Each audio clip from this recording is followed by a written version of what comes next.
Oh, I only go over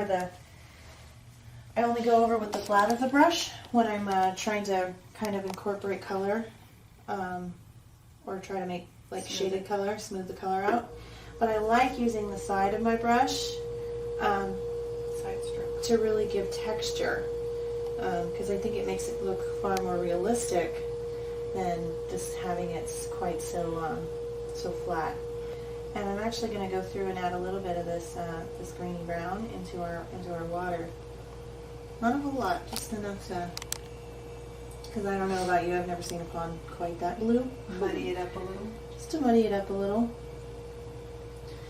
you know. And then what I'll do, because I've got a, especially here, like around where your cattails are going to be, Shadowy. put that in there and darken it up just a little bit.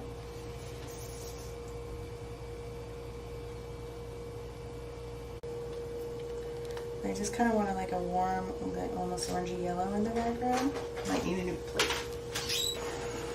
I'm actually going to put this over the side. Don't worry about your stuff drying out, because all you need to add is a little bit of moisture back to it, and it'll come right back.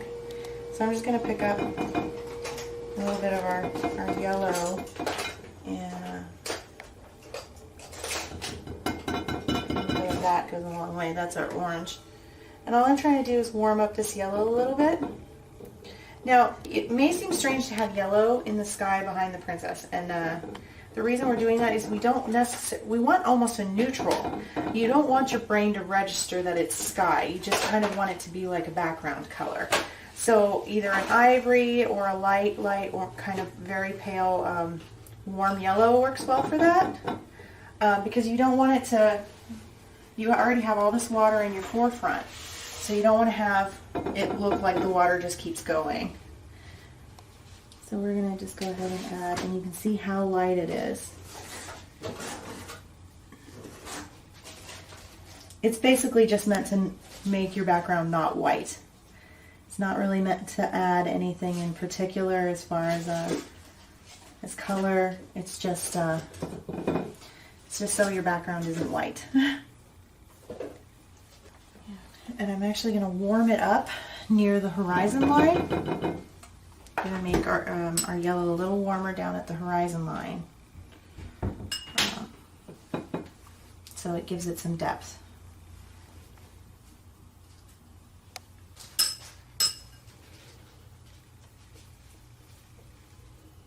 And now I'm actually just taking water and I'm using it to kind of soften my color.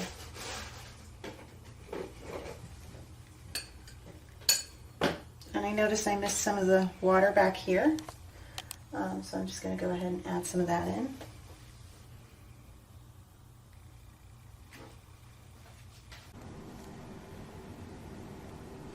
And we're going to go ahead and paint our cattails in.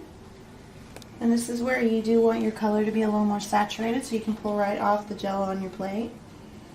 And I'm not going to put too many in. We've got plenty on our cake, so I just want a couple in a few places just to give the illusion of depth. And you want to create a foreground now that you have your background all painted in.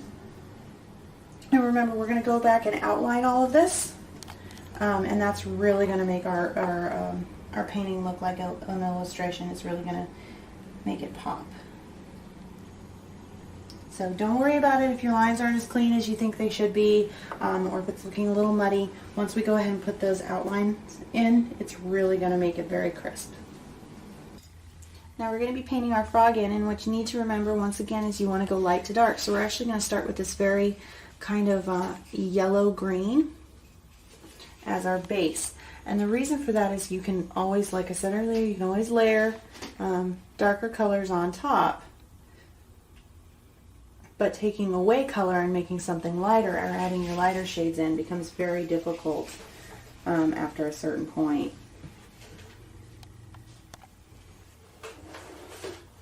Now I am using it's actually an outlining brush, and the reason for that is these lines are really delicate, and I don't want to you don't want to muddle his toes and things like that. But it's basically just a small round brush.